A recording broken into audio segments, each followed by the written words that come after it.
राजा दशरथ के पुत्र राम नहीं थे, जानिए सच।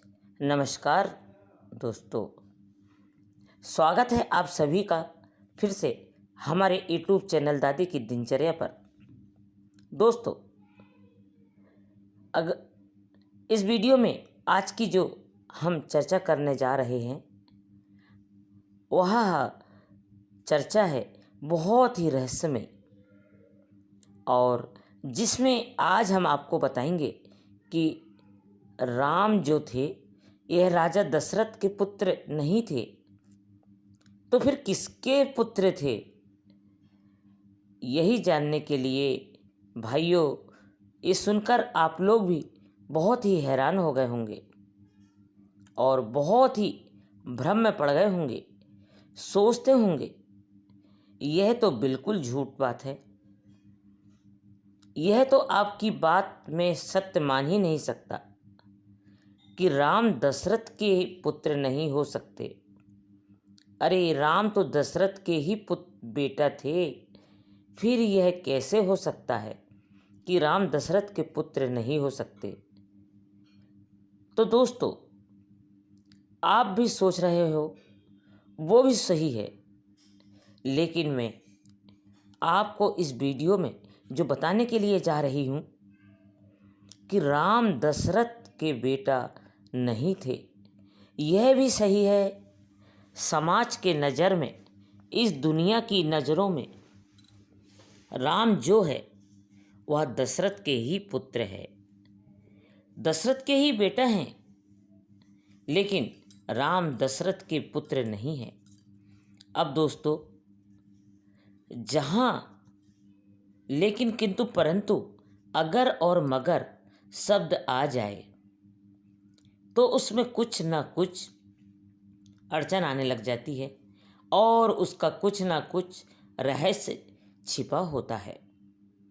इसलिए लेकिन किंतु और अगर मगर का प्रयोग होता है तो आइए दोस्तों आपको बताते हैं इस वीडियो में कि राम दशरथ के पुत्र कैसे नहीं थे। वैसे तो सब लोग राम के लिए दशरथ का ही पुत्र कहते हैं और मानते भी हैं, लेकिन वो दशरथ के पुत्र फिर कैसे नहीं थे? तो इस बात के लिए आपको गौर से समझना है और गहराई से विचार करना है। तो आइए आपको बताते हैं कि राम किसके पुत्र थे। बस आपको निवेदन है कि आप हमारी वीडियो को समाप्ति होने तक चैनल पर बने रहें और इस वीडियो के लिए शुरू से अंत तक ही देखें, तभी आपको यह बात पूर्णतः जानकारी मिल पाएगी कि राम किसके बेटा थे। तो चलिए दोस्तों आगे बढ़ते हैं और बताते हैं श्री राम के पिता के बारे में।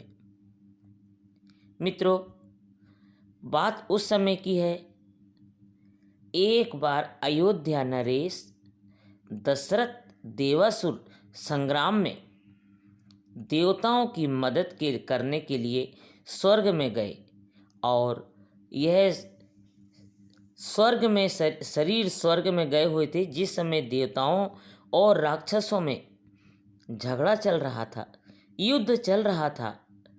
तो देवताओं की विजय कराने के लिए अवध नरेश दशरथ थे जो यह स्वर्ग में पहुँचे और देवताओं की तरफ से इन्होंने असुरों से युद्ध किया।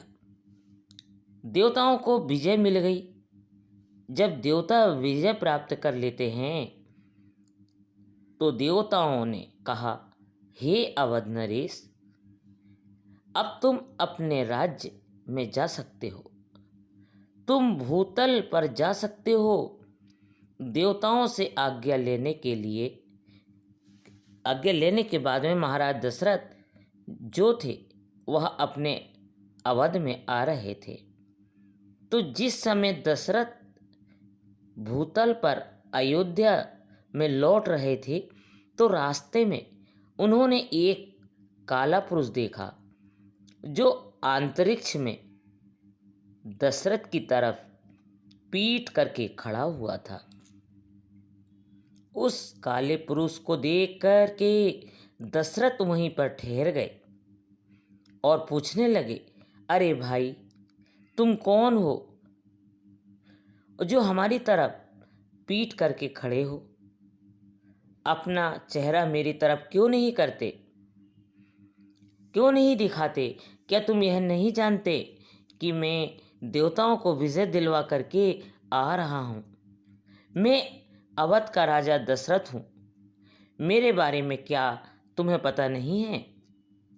जो तुम हमारी तरफ पीट करके खड़े हुए हो, अपना चेहरा मेरी तरफ क्यों नहीं करते, मेरी ओर क्यों नहीं देखते? तुम कौन हो? दोस्तों, दशरथ ने जब उस काले पुरुष से यह बात पूछा तो उस काले पुरुष ने जवाब दिया कि हे दशरथ, आप हमारे बारे में मत पूछो कि मैं कौन हूँ। आप अपने मार्ग से जाते हो तो आराम से निकल जाओ और राज्य में जाओ। हमारे बारे में जानना तुम्हारे लिए उचित नहीं है। मैं जैसा भी हूँ, खड़ा हूँ, वैसा मुझे खड़ा रहने दो। मेरे बारे में जानने की इच्छा मत करो।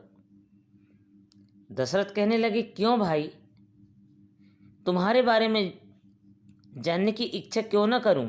और तुम हमारी तरफ देखते क्यों नहीं हो? क्या नाराज है हमारी तरफ देखने से?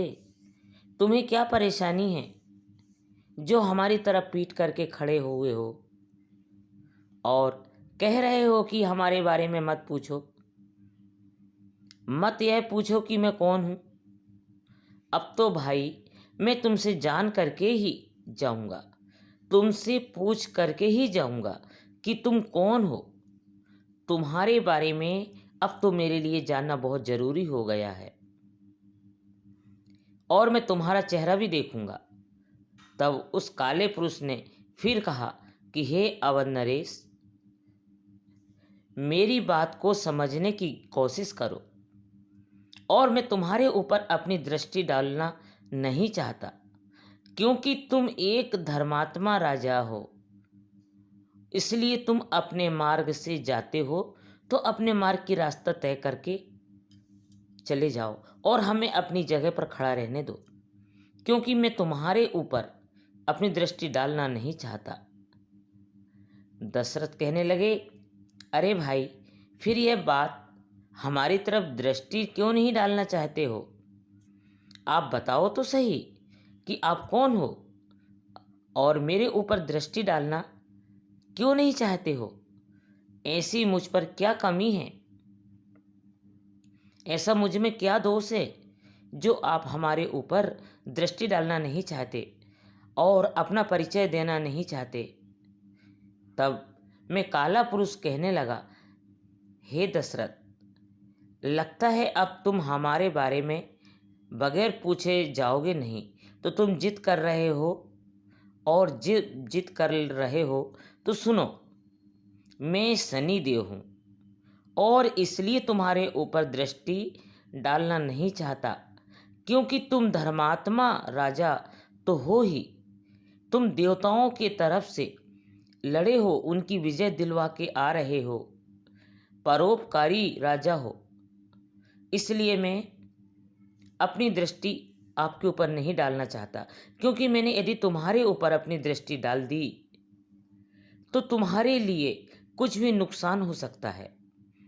तुम हमारी दृष्टि के लिए झेल नहीं पाओगे, तुम्हारे प्राण भी जा सकते हैं और तुम मर भी सकते हो और तुम्हारे लिए कोई जटिल हानि भी हो सकती है।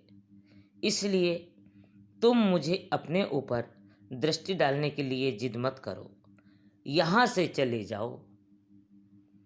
दशरथ ने जब यह सुना कि शनि देव है तो दशरथ कहने लगे, हे शनि देव, अब तो आपके लिए अपना चेहरा मुझे दिखाना ही पड़ेगा और मुझे भी आपको देखना ही पड़ेगा, और जब तक मैं आपका चेहरा को देख नहीं लूँगा और आप मुझे नहीं देख लोगे, मैं अपनी दृष्टि का मुझ पर नहीं डालोगे, तब तक मैं यहाँ से जाने वाला नहीं हूँ।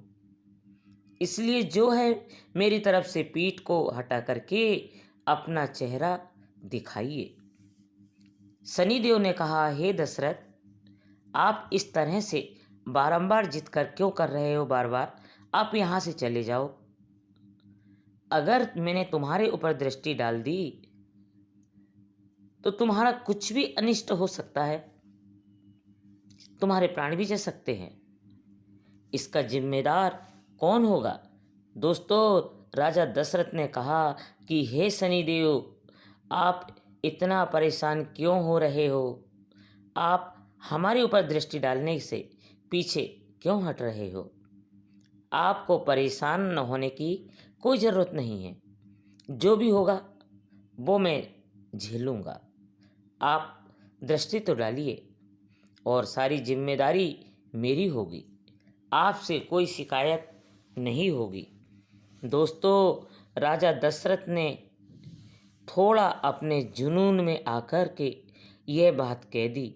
और दोस्तों, कहते भी है ना कि अगर इंसान जो है कोई भारी से भारी काम कर देता है, चाहे वो युद्ध हो या किसी भी तरह की परिस्थिति हो, उसको यदि वह हल कर देता है तो भारी से भारी समस्या का समाधान कर देता है, भारी से भारी कोई काम कर देता है, तो उस इंसान के लिए थोड़ा अहम हो ही जाता है। थोड़ा अहम हो जाता है, जिस प्रकार दशरथ के लिए भी थोड़ा सा अहम हुआ था। और उन्होंने अपने अहम में आकर के शनिदेव से कह दिया कि आप चिंता न करें, सारी जिम्मेदारी मेरी है, लेकिन आप जो हैं अपनी दृष्टि मेरे ऊपर डालें।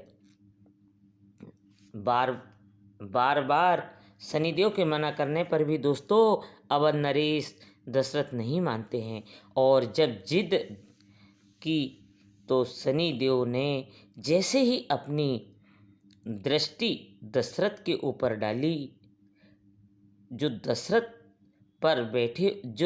रथ पर बैठे हुए थे, जैसी दृष्टि शनिदेव की दशरथ के ऊपर पड़ती है, दशरथ जो थे तुरंत बेहोश हो गए, अचेत अवस्था में पहुंच गए।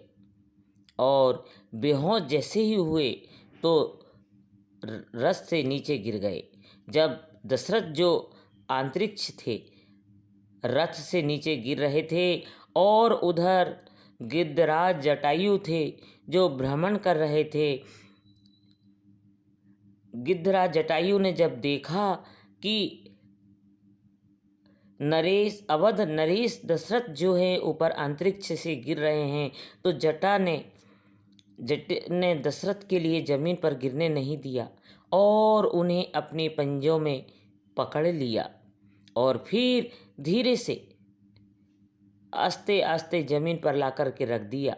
उस समय दशरथ जो थे वो बेहोश थे। जटायु ने जब देखा तो दशरथ को पहचान लिया। थोड़ी देर के बाद दशरथ के लिए होश आना है। दशरथ जब उठते हैं तो उन्होंने अपने समक्ष जटायु के लिए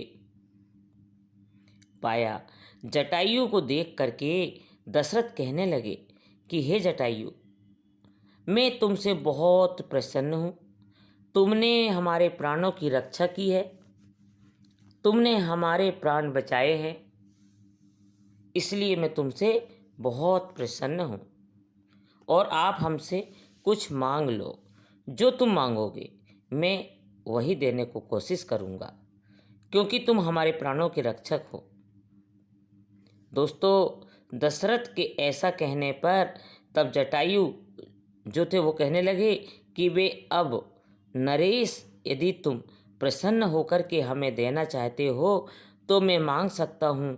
दशरथ ने कहा कि जटायु, आप निसंकोच होके मांगो, मैं बहुत आपसे प्रसन्न हूँ, क्योंकि आपने हमारे प्राणों को बचाया है।